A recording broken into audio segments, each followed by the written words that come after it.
Ce dimanche 27 juillet, le cycliste Tadej Pogačar a gagné le Tour de France 2025. C'est la 4e fois qu'il remporte cette compétition sportive. Dans cet épisode du Français de l'actu, je profiterai de cette actualité pour te raconter l'histoire et l'évolution du Tour de France depuis sa création il y a plus d'un siècle. Je m'appelle Marianne, je suis professeure de français langue étrangère et dans ce podcast, je t'accompagne dans la découverte d'actualités en français. C'est un podcast qui est adapté au niveau B2, C1. Sa transcription est gratuite et tu peux la télécharger en cliquant sur le lien dans la description de l'épisode. Si tu veux accéder aux détails du vocabulaire et à des quiz sur cet épisode, rends-toi dans l'espace abonné. Aujourd'hui, on parlera donc du Tour de France, également appelé le Tour, tout simplement, ou la Grande Boucle. C'est une compétition cycliste très célèbre qui a lieu tous les ans en France. Je te présenterai d'abord l'histoire du Tour, puis le vocabulaire utile pour parler de cette compétition en français, et enfin les grands changements qu'on observe dans le Tour ces dernières années. Allez, c'est parti! Le français de l'actu. Le français de l'actu. Réfléchis à des sujets actuels en français. Pour être honnête, le Tour de France ne m'a jamais vraiment transportée, ne m'a jamais fait vibrer. Mais c'est un événement qui me rend toujours un peu nostalgique. Nous avons Herrera et Bernard Hinault, donc en tête. Ensuite, dans l'ordre, à 20 secondes, Fignon, puis à 30 et 35 secondes, échelonné Arroyo dans l'ordre. Quand j'entends les commentaires des journalistes sportifs, ça me fait penser à mon grand-père, toujours fidèle au poste, c'est-à-dire toujours au rendez-vous pour suivre le Tour à la télé. Il restait à l'ombre alors qu'il faisait un temps magnifique dehors pour soutenir par ses exclamations ses cyclistes préférés. Et cette ferveur, je la retrouve aujourd'hui chez beaucoup de passionnés qui attendent le Tour avec impatience chaque été. Mais au fait, comment est-ce que cette histoire a commencé? Quand et pourquoi a été organisé le premier Tour de France?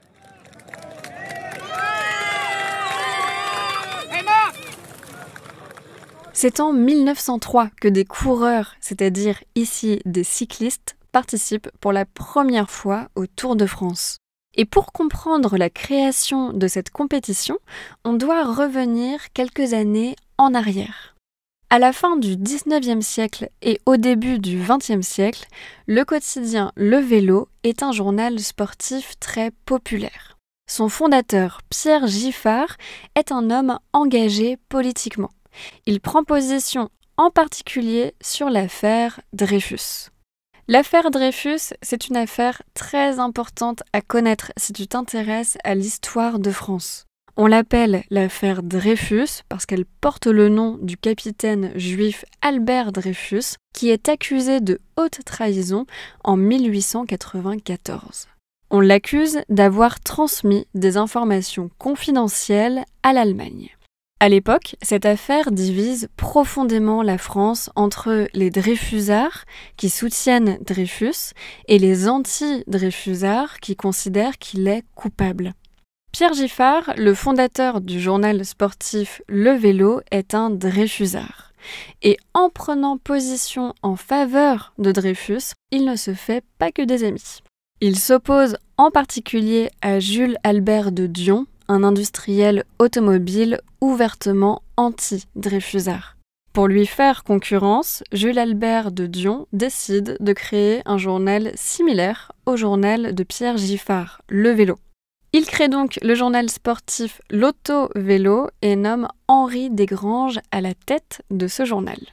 Pierre Giffard, furieux, poursuit l'autovélo en justice pour plagiat, autrement dit, il accuse l'autovélo de copier son journal, il gagne le procès et c'est un coup dur pour l'autovélo, le nouveau journal sportif qui vend très peu d'exemplaires et qui risque de disparaître. Et c'est là que Henri Desgranges, le rédacteur en chef de l'Auto-Vélo, devenu simplement l'Auto, a cette idée d'organiser un Tour de France. Donc au départ, le Tour de France, c'est une opération marketing pour sauver ce nouveau journal sportif. Il est créé pour augmenter les ventes du journal Lotto. Le succès est immédiat, à tel point que les ventes du journal explosent, tandis que son concurrent, le journal le plus ancien, disparaît l'année suivante. Dès 1903, les Français se passionnent pour ce Tour de France. Ils suivent les étapes à la radio et dans les journaux. Et après cette première édition, le Tour est organisé tous les ans, sauf en période de guerre. À partir des années 50, l'apparition de la télé dans les foyers donne une autre dimension au Tour. Les Français suivent les exploits, les drames et toutes les péripéties de la grande boucle grâce à des images de plus en plus sophistiquées. L'édition 2025 était la 112e édition du Tour. Alors, aujourd'hui, quelle forme prend la grande boucle ?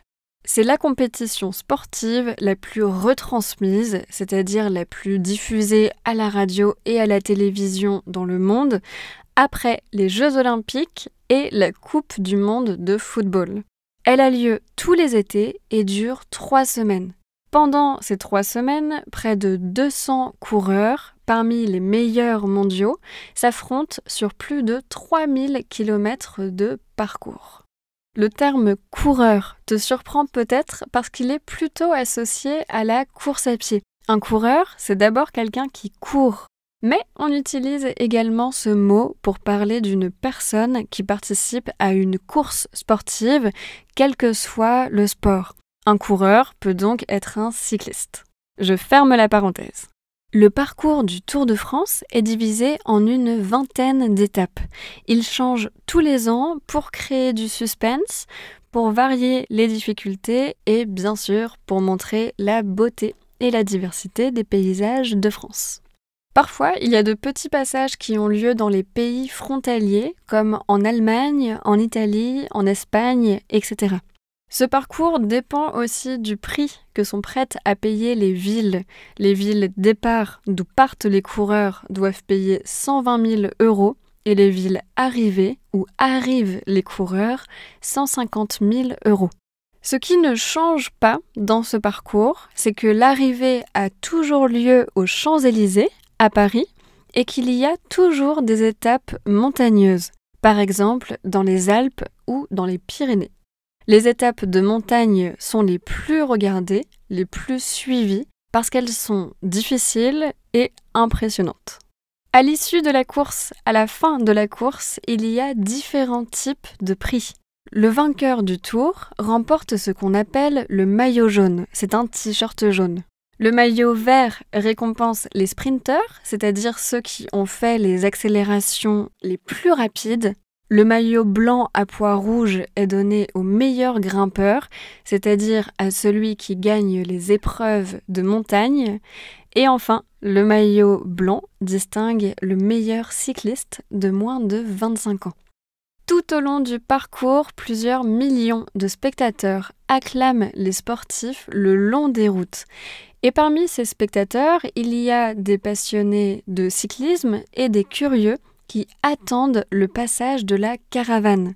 La caravane du Tour de France, c'est l'ensemble des véhicules publicitaires qui font le parcours avant les coureurs. Depuis ces véhicules, toutes sortes de produits sont distribués aux spectateurs qui repartent avec des saucissons cochonou, des bouteilles d'Orangina ou des bonbons Haribo. Car oui, le Tour de France, c'est un événement important pour les marques, mais je t'en parlerai davantage, je t'en parlerai plus dans la partie suivante. Depuis 1903, le Tour de France a changé, et je te propose de réfléchir à 4 grands changements. D'abord, depuis un siècle, le cyclisme a été marqué par des évolutions technologiques importantes qui ont fait exploser les performances des coureurs. Au début du XXe siècle, les vélos étaient extrêmement lourds et ils n'étaient équipés ni de freins ni de vitesse. Aujourd'hui, les vélos sont bien plus légers et les équipes ont développé des techniques qui permettent d'augmenter la vitesse, comme la formation de pelotons par exemple, c'est-à-dire de groupes de cyclistes. Résultat, en 100 ans, la vitesse des coureurs a augmenté de 65%.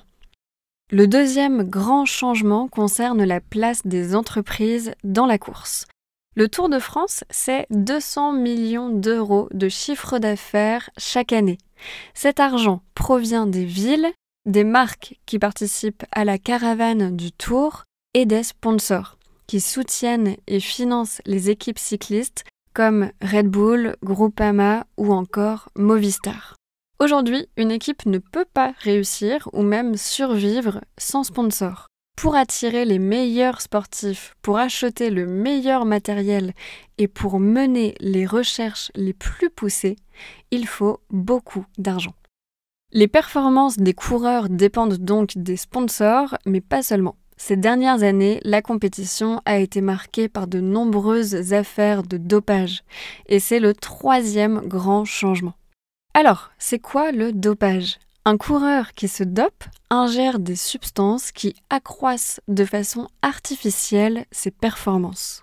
Ce phénomène n'est pas récent, les premières affaires de dopage dans le Tour datent des années 60. Mais aujourd'hui, la question du dopage est systématiquement posée quand les performances semblent suspectes et des contrôles antidopage sont réalisés à chaque étape. Enfin, tu as peut-être remarqué que depuis le début de cet épisode, je te parle du Tour de France sans préciser qu'il s'agit du Tour de France masculin. Où sont les femmes alors ? Eh bien, le Tour de France femmes a repris en 2022 après 2 tentatives dans les années 1950 et 1980.